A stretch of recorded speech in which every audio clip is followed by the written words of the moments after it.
विदर्भ और महाराष्ट्र के उद्योगों का कैसे हो उत्थान? उत्पादकों उद्योजकों को किन सरकारी सहयोग की है अपेक्षा? नीतियों में किस बदलाव की है जरूरत? टैक्स और सुविधाओं का कैसा हो तालमेल? बाजारों की स्थिति हो या जिलों की उत्पादक विशेषता, सफल जीवन के अनुभव का सार करेगा सरकार, किसान और उत्पादक सभी को निहाल। आओ देखें उद्योग की बात रूंगटा जी के साथ। तो उसके जब कपड़े बनते हैं तो जो कॉटन 50 रुपए की होती है 2000 रुपए की शर्ट तैयार हो जाती है। यानी कितना मुनाफा टेक्सटाइल में मिलता है। अगर इसका ध्यान हमारे विदर्भ में 5 टेक्सटाइल पार्क बनाकर जगह जगह डिस्ट्रिक्ट में किया जाए तो विदर्भ आगे जा सकता है। अगर कोई मुंबई से ज़्यादा रेवेन्यू देने वाला जिला होगा 5 साल के अंतर्गत तो वो गढ़चिरौली होगा, क्योंकि वह आयरन ओर इतना बढ़िया मिला है जो वर्ल्ड क्लास से भी एक अच्छा ग्रेड का आयरन ओर है। एक सिर्फ लॉर्ड मेडल को भी आयरन ओर मिला है, जिसके जो प्रमोटर है बी प्रभाकरन जी, वो इतना इंटरेस्ट से काम कर रहे हैं। इको सिस्टम पे वहाँ पर काम चल रहा है और अच्छी माइनिंग हो रही है। और उनके प्रोजेक्ट कौनसरी और घुघुस में हमें आज विदर्भ से ये बता देना है कि हम कृषि क्षेत्र से, माइनिंग क्षेत्र से, पर्यटन क्षेत्र से पूरे महाराष्ट्र को ही नहीं पूरे भारत को एक अच्छी दिशा दे सकते हैं। आओ देखें उद्योग की बात रूंगटा जी के साथ। न्यूज फर्स्ट चैनल पर मधुसूदन रूंगटा का नमस्कार। पिछले सप्ताह नागपुर में उद्योग के लिए काफ़ी एक अच्छे अवसर आए।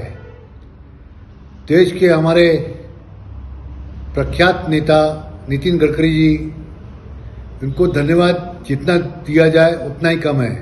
साथ साथ में हमारे युवा लाडले मुख्यमंत्री देवेंद्र फडणवीस जी, जिन्होंने इस बार संकल्प लिया है कि विदर्भ इस तरह से विकसित होगा कि बॉम्बे के बाद लोग विदर्भ का नाम लेना शुरू कर देंगे। और विदर्भ यहाँ के लोगों के लिए नहीं, पूरे महाराष्ट्र और बाकी देश के भागों के लिए भी एक ऐसा उद्योगों के लिए अवसर हो जाएगा जहाँ पर करीब 20 लाख करोड़ के निवेशक आ गए हैं। उन्होंने अपनी योजनाएं बनाई है, चाहे वो माइनिंग क्षेत्र हो, चाहे स्टील क्षेत्र हो, चाहे फार्मा क्षेत्र हो, चाहे रिन्यूएबल क्षेत्र हो, हर क्षेत्र में वे आ रहे हैं। लॉजिस्टिक क्षेत्र, पर्यटन क्षेत्र में भी वे आगे बढ़ते जा रहे हैं। पर्यटन क्षेत्र में भी कई करार किए गए। साथ साथ में आज एडवांटेज विदर्भ 2025 समापन पर इतना ये उत्साहित करने वाला कार्यक्रम रहा, जिससे 1,40,000 विजिटर ने भेंट दी। काले साहब और आपकी टीम, इसके लिए बहुत बहुत विदर्भ की जनता आपको धन्यवाद देती है और आपका अभिनंदन करती है। लेकिन काले साहब, थोड़ा आपसे ये सुझाव देना है कि विदर्भ का नाम जरूर है, लेकिन यह तथ्य सिर्फ नागपुर तक सीमित होते नजर आया। विदर्भ के 11 जिलों में से बहुत ही कम क्षेत्र के प्रतिनिधि वहां पर दिखे, बहुत ही कम क्षेत्र के उद्योग संगठन दिखे। आज विदर्भ को आगे ले जाना बहुत जरूरी है और आप लोग जो मेहनत कर रहे हैं, जो कर रहे हैं, उसकी सराहना करना अति आवश्यक है। आज हमारे पास एग्रो बेस्ड इंडस्ट्रीज है। आज हमारे युवा उस एग्रो बेस्ड इंडस्ट्रीज में आ नहीं रहे। दुनिया के अंतर्गत आगे जो विकास होगा और जिसकी मांग होगी आर्टिफिशियल इंटेलिजेंस के बाद, वो एग्रो इंडस्ट्रीज रहेगी। आर्टिफिशियल इंटेलिजेंस दिमाग दे सकता है, काम करवा सकता है, लेकिन पेट तो नहीं भर सकता। पेट तो भरेगा एग्रीकल्चर से। जब एग्रीकल्चर अच्छा होगा तभी तो जाकर लोगों को पेट में अनाज मिलेगा। तो उस पर ध्यान देना बहुत जरूरी है। हम इनकम टैक्स में उस आय पर पूरी छूट देते हैं, लेकिन दूसरी तरफ विकास के बारे में एग्रो इंडस्ट्रीज की तरफ सरकार का ध्यान नहीं जाता। आज एग्रो बेस्ड इंडस्ट्रीज पे जो छूट है बहुत कम है, उसके कारण जो विकास होना है वो हो नहीं पाता। और आज 11 जो हमारे जिले हैं जहाँ पर कपास होती है, दाल होती है, चावल होता है, सोयाबीन होता है, तो उसके जो हमारे किसान हैं, उद्योजक है, वो उतने सक्षम नहीं हो पाए। लेकिन जो उसके माल ले जाने वाले लोग हैं, जैसे जिनिंग का कॉटन ले जाने वाले हैं, बाकी की जो सामग्री ले जाने वाले हैं, वो माला माल हो रहे हैं। वही कॉटन जिनिंग करके त्रिची में चली जाती है, भिवंडी में चली जाती है, मालेगांव में चली जाती है। तो उसके जब कपड़े बनते हैं तो जो कॉटन 50 रुपए की होती है, 2000 रुपए की शर्ट तैयार हो जाती है। यानी कितना मुनाफा टेक्सटाइल में मिलता है।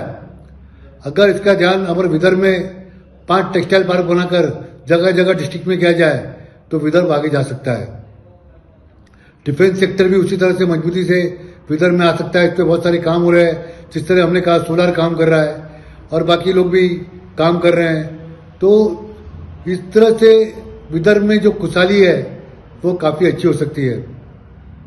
गडकरी साहब ने कहा कि अगर कोई मुंबई से ज़्यादा रेवेन्यू देने वाला जिला होगा 5 साल के अंतर्गत तो वो गडचिरोली होगा, क्योंकि वह आयरन ओर इतना बढ़िया मिला है जो वर्ल्ड क्लास से भी एक अच्छे ग्रेड का आयरन ओर है। एक सिर्फ लॉर्ड मेडल को भी आयरन ओर मिला है, जिसके जो प्रमोटर है बी प्रभाकरन जी, वो इतना इंटरेस्ट से काम कर रहे हैं। इको सिस्टम पे वहाँ पर काम चल रहा है और अच्छी माइनिंग हो रही है और उनके प्रोजेक्ट कौनसरी और घुघुस में लगे हुए हैं और उसमें काम चल रहे हैं। उससे कम 10,000 से ज़्यादा लोगों को काम मिलेगा। उस तरह से JSW के सज्जन जिंदल ने 7 तारीख को आकर नागपुर में यहाँ पर कहा कि 3 लाख करोड़ का या उसके ऊपर का निवेश वे यहाँ के आयरन को देख के कर रहे हैं और वर्ल्ड क्लास का एक सबसे बड़ा स्टील सेंटर बनाने जा रहे हैं। हमने जब ये सब सुना, जब जानकारियाँ मिली, तो हमारे प्रिंसिपल सेक्रेटरी इंडस्ट्रीज जो अभी नए नए आए बहुत उत्साही है और उनका नेतृत्व इतना अच्छा है कि करने में वो सक्षम है और करके दिखाते हैं, श्री अनबलगन जी। तो उनसे जब चर्चा हुई तो हमने कहा सर बड़ी बड़ी इंडस्ट्रीज आ जाएंगी, बड़े बड़े उद्योग लग जाएंगे, क्योंकि हमारे पास मिनरल है। उसके लिए कम से कम जो उनका प्रोक्योरमेंट होता है, जो उनके सहायक उद्योग होते हैं, वो विदर्भ वालों को मिलने चाहिए। उसमें इक्विटी पार्टिसिपेशन भी उन उद्योगों ने MSME या जो उनसे सपोर्टिंग इंडस्ट्री है उसमें लगाना चाहिए। तो उस समय अनबलगन साहब ने काफ़ी बड़ी जमीन अपने अधिकारी को लेने के लिए चंद्रपुर गढ़चिरौली में कहा। अगर इस तरह का कार्य बहुत शीघ्रता से होता है तो हमें लगता है 5 साल नहीं 2 साल में ही विदर्भ देश का एक बड़ा ऐसा सेंटर बन जाएगा, जहां से जो महाराष्ट्र को टारगेट दिया गया $1 ट्रिलियन का, वो 1 ट्रिलियन हम विदर्भ से दे सकते हैं। क्योंकि हमारे पास मिनरल्स की काफ़ी प्रचुरता है और उसके प्रचुरता के कारण हम काफ़ी आगे जाकर विदर्भ के विकास के लिए और उसके प्रचुरता के कारण हम काफ़ी आगे जाकर विदर्भ के विकास के लिए पूरे महाराष्ट्र को विकसित कर सकते हैं। स्टील हब सेंटर बना सकते हैं, स्टील के बड़े बड़े उद्योग लग सकते हैं, उसके सहायक उद्योग लग सकते हैं। जिस तरह से आप टाटा नगर देखते हैं, भिलाई देखते हैं, दुर्ग देखते हैं, वहाँ पर जो स्टील उद्योग का जाल बिछा हुआ है, जो उसके सहायक उद्योगों का जाल बिछा हुआ है, उस तरह के कई तरह के उद्योग वहाँ पर आ सकते हैं, बढ़ सकते हैं और एक बहुत बड़ा सेंटर स्टील का विदर्भ बन सकता है। आज महाराष्ट्र में कई औद्योगिक संगठन काम कर रहे हैं, लेकिन हम भी उनको कहते हैं कि विदर्भ तक फोकस करिए, विदर्भ में आप अपने कार्यालय खोलिए, क्योंकि विदर्भ में आपके पास ऐसा एक नेतृत्व है जहां पर ये बता सकते हैं कि किस तरह से किर्लोस्कर, बिरला, टाटा, अडानी को आगे लाने में आपने लीडरशिप दी। वही लीडरशिप हमारे उद्योग संगठन की विदर्भ में जरूरी है और विदर्भ के लोग हम जानते हैं कि उतने एक्टिव नहीं है। जिस तरह से वे सिर्फ जो उनको मिल जाता है बहुत छोटे में समा जाते हैं। आज हमारे सामने जब हमारे इतनी एसेट, इतने मिनरल है, तो हमें अब संभालने की जरूरत नहीं है।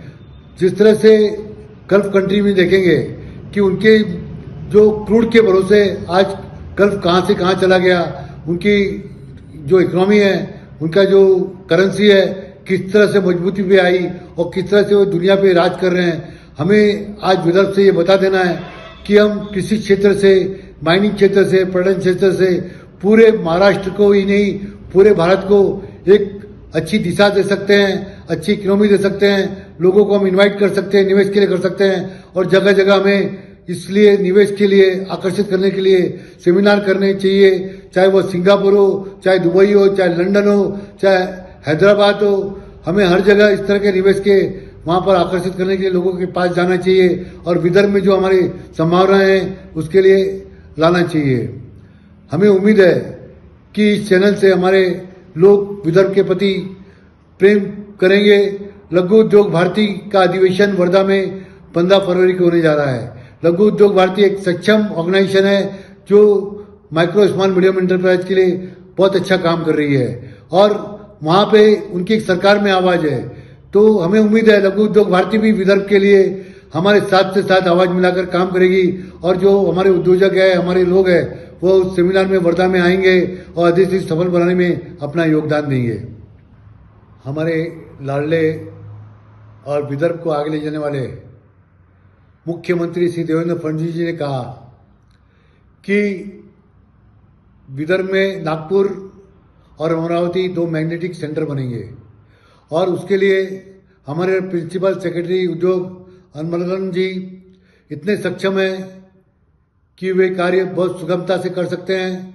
वो मैग्नेटिक सेंटर अपने अपने जो डिस्ट्रिक्ट्स है उसको निवेश करने के लिए आकर्षित करेंगे और वहाँ पर जब ये 2 मैग्नेटिक सेंटर पावरफुल हो जाएंगे तो विदर्भ का अपने पास विकास शुरू हो जाएगा। मैं मुख्यमंत्री से कहना चाहता हूं कि आप तो गढ़चिरौली के भी पालक मंत्री हैं, तो गढ़चिरौली में इतनी क्षमता है कि वह खुद ही नागपुर को मैग्नेटिक सेंटर बन के आगे बढ़ा सकता है। तो गढ़चिरौली चंद्रपुर को हमें कम आंकना नहीं है क्योंकि वहाँ पर जो मिनरल है, जो वहाँ का जंगल है, वह पर्यटन क्षेत्र को, माइनिंग क्षेत्र को बढ़ावा दे सकता है। उसके मिनरल से हम पूरे विदर्भ को विकसित कर सकते हैं। हमें इस तरह की माइनिंग पॉलिसी लानी चाहिए और इस तरह की सपोर्टिंग इंडस्ट्रीज की पॉलिसी लानी चाहिए कि जिससे वहाँ पर लोग उद्योग लगाने के लिए, बड़े उद्योग तो आ ही रहे हैं, उसके साथ जो सपोर्टिंग इंडस्ट्रीज है, जिस तरह से रायपुर में लगी है, उस तरह से उद्योग वहाँ पर लगने शुरू हो जाए और जो एक उद्योग का वातावरण जो पॉजिटिव इस तरह से बने कि लोग अचंभित हो जाए कि जो हम बॉम्बे, पुणे, नासिक और संभाजी नगर सोचते थे, वह जो गढ़चिरौली आज 75 वर्षों से अधिक नक्सलवाद था, मागासलेला जिला बोलते थे, बैकवर्ड बोलते थे, आज फ्रंट फुट पे आकर बहुत अच्छा काम कर रहा है और दिखा रहा है। जिस तरह देश की इकोनॉमी को आईटी सेक्टर ने और फार्मा सेक्टर ने बढ़ाया, उसी तरह से यह जो सेंटर है हमारा गढ़चिरौली, वह मिनरल्स के भरोसे, आयरन ओर के भरोसे, डोलोमाइट के भरोसे एक कामयाबी का सेंटर बन सकता है और ये कामयाबी हम दे सकते हैं। जब हमारी चर्चा प्रिंसिपल सेक्रेटरी इंडस्ट्री से हुई, हमने उनसे अनुरोध किया, पैकेज स्कीम ऑफ इंसेंटिव अभी तक आई नहीं है, उसमें हमारे उद्योगों के लिए ऐसा करना चाहिए कि जो एग्रो बेस्ड इंडस्ट्रीज है उनको ज़्यादा सहूलतें देनी चाहिए। लॉजिस्टिक किस तरह से बनाना चाहिए कि वो सुगमता से कंपटीशन कर सके और वो सक्षम बन सके। साथ साथ में जो हमारे अधिकारी हैं वो नियमित तौर पर विदर्भ के हर प्रांत में आते रहे, जिससे कि विदर्भ का विकास हो सकता है। अब तक देखा गया कि ज़्यादातर हमारे बॉम्बे के अधिकारी है वो सिर्फ बॉम्बे के आसपास के सुदूर इलाकों में ही वो सिर्फ अपनी दिलचस्पी रखते हैं, लेकिन विदर्भ प्रांत में देखा जाए तो उनका जो आना जाना बहुत कम लगा रहता है। अगर विदर्भ में आएंगे तो इससे यहाँ पे उनका मार्गदर्शन मिलेगा, लोगों का प्रोत्साहन होगा, साथ साथ उनको भी ये जानकारी मिलेगी कि विदर्भ किस तरह से तरक्की कर रहा है और विदर्भ किस तरह से आगे बढ़ते जा रहा है। और ऐसे सक्षम अधिकारी हमें एक दिशा दे सकते हैं, हमें किस तरह के निवेश करने का है उस तरह का एक मॉडल तैयार करके बता सकते हैं। आज अवसर हमारे पास बहुत है, हम किसी क्षेत्र, पर्यटन क्षेत्र को भी बहुत आगे ले जाने के लिए अग्रसर हैं और सरकार ने भी इस ओर आकर्षित होकर इस निवेश को आगे लाना चाहिए। जो हमारा युवा आज सिर्फ भटका हुआ युवा है जो रोजगार के लिए इधर उधर दूसरे शहरों में जा रहा है। वह रोज अपने जो आसपास में जो इतने साधन है उस साधन को बटोर कर यहीं पर रह जाता है। देखिए क्या मजा कि विदर्भ कहीं पीछे रह जाए। विदर्भ का पिछड़ापन कुछ ही 2 साल में पूरा समाप्त हो जाएगा और हमारी इकोनॉमी स्ट्रांग हो जाएगी, पर कैपिटल इनकम बढ़ जाएगी, लोगों तक इतनी खुशहाली आ जाएगी कि घर घर में, हर छोटे छोटे घर में कार और हर छोटे घर में साधन मिलने शुरू हो जाएंगे। अगर आप ये वीडियो YouTube पर देख रहे हैं तो हमारे चैनल को सब्सक्राइब कर बेल आइकन दबाएं और Facebook पर देख रहे हैं तो हमारे पेज को लाइक करें।